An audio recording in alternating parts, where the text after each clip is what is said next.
Tu sabe que o exercício Spine Stretch pode sair de um teaser?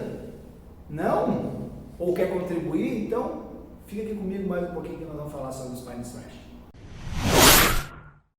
Daí, galera, vamos falar um pouquinho então sobre o Spine Stretch Forward ou Forward, né? Aí a dicção fica para vocês, mas é o alongamento da coluna, simples assim.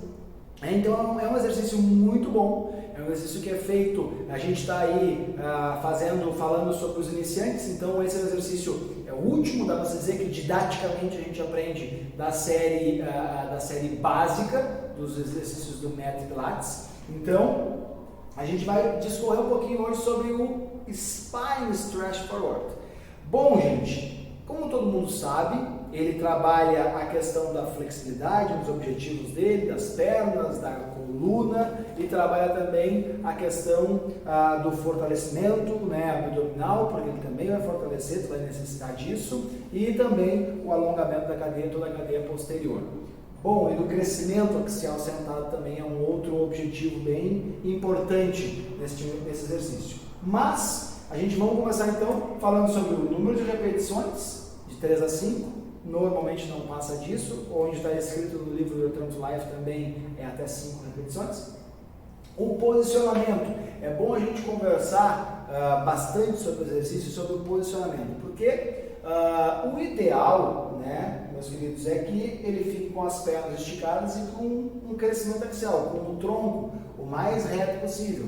Mas, infelizmente, né, ou felizmente, que daí o nosso aluno vai poder trabalhar um pouco mais com ele não vai, alguns alunos de vocês não vão estar aptos nem capazes para fazer com este posicionamento.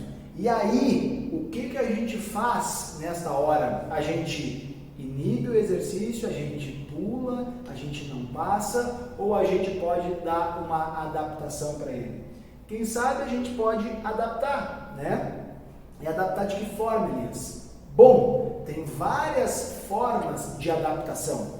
Por exemplo, eu vou falar duas para vocês. A primeira que a gente pode fazer é colocar um box aqui, um assento, uma caixinha embaixo do bumbum desse cliente, para que ele fique um pouco mais alto e assim facilite a ida dele à frente em função ou do déficit de força dos eretores da coluna, do crescimento axial, que ele ainda não conseguiu constituir, ou da pouca flexibilidade dos membros inferiores, na parte posterior, e aí não permitindo que ele consiga, né, dar aquela empinadinha na bunda para ficar retinho e fica com o quadril encaixado. Então uma caixinha embaixo do quadril desse aluno vai ajudar e muito para que ele consiga evoluir esse exercício, para que a gente consiga chegar nas pernas esticadas no crescimento axial.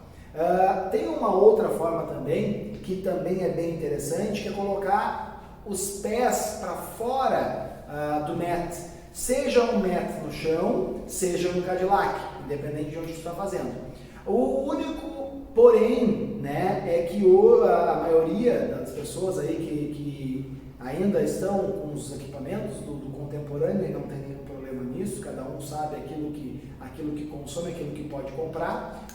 Então, os equipamentos do contemporâneo eles são um pouco mais largos e isso dificulta a questão de tu conseguires botar os pés para fora. Daí alguns, vai pegar algum senhorzinho, alguma senhorinha, que não vai ter a capacidade de abrir as pernas o suficiente para conseguir ir lá na frente, para deixar os pés no chão e vai ainda relatar um certo desconforto no quadril.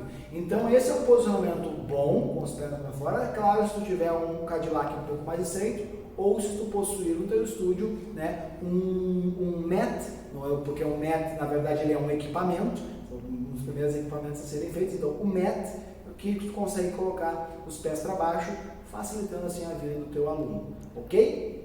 Então, vamos voltar sobre também a questão da execução e do posicionamento desse exercício. Se vocês já leram, ótimo. Se vocês não leram ainda, leiam. No livro Return to Life, a descrição, né, e a gente vê alguns elders que faziam na época, a execução desse exercício, ela começava com as mãos entre entre as pernas já, para arrastar as mãos pelo chão até o mais longe que pudesse, e quando voltava não tinha o crescimento, ele já começava em uma pequena flexão de tronco. Então essa é a descrição de como era feito esse exercício no livro Return to Life. E além de tu fazer a flexão máxima para alongar tua coluna, tu ainda fazia pequenas insistências. Se não me engano, 3 insistências à frente. Mas não é aquela insistência de tu ir e voltar, né? Aquela que todo mundo dá aquela enganadinha, né? Não.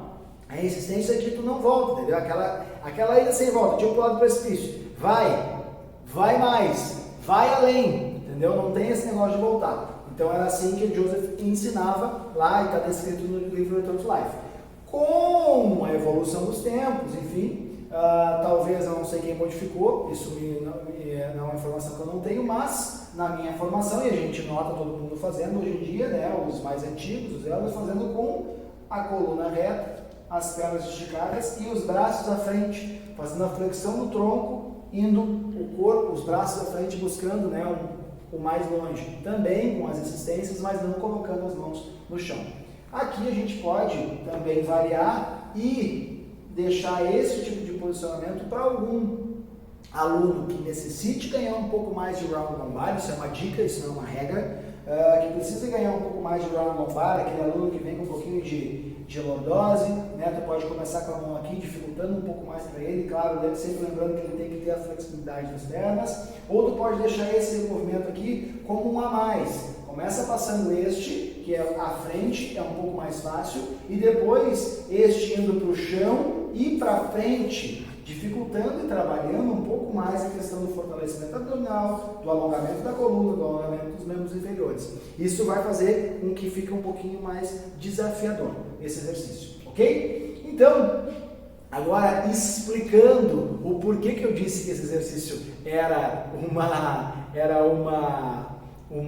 saía, né, ou ele originava de um teaser, isso foi uma brincadeira, mas uma brincadeira o que? Foi uma transição, quando o teu aluno já é um aluno avançado, ele vai sair do criss-cross, ou ele vai sair do double leg stretch, dependente da linha, né, de abdominais que tu está ensinando para o teu aluno, que tu pode fazer a transição para o spine stretch pelo teaser. Então, ao invés de tu deitar lá e dar aquela respirada, né, o aluno descansar, tu já pede, no momento que ele terminar o abdominal, faz um teaser, e aí do teaser com controle, lembrando que o teaser é aquele movimento, né, aqui está o método, repare no meu desenho, mas o teaser é aquele que tu tá com a cabeça aqui, e as pernas pro teto, e os braços também, certo? Então tu está apoiando no sacro, fique bem específico isso, que não é nos isquios, tem uma grande diferença, e eu posso, se vocês tiverem com dúvida, eu posso explicar no próximo vídeo. Então, ele faz o teaser, e do teaser ele acomoda as pernas no chão e inicia o spine stretch,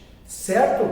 Então, essa foi uma leve, breve explicação sobre o spine stretch. Se vocês curtiram o vídeo, sempre comento, deixa um comentário, deixa a tua curtida, compartilha, indica para um amigo, tem uma explicação daquele exercício, ficou com dúvida, aquele teu aluno lá, fala com eles, entendeu? Passa para eles, e se tu curtiu, continua aí acompanhando e comentando nossos vídeos, para a gente continuar aí difundindo essa ideia do Joseph cada vez mais longe.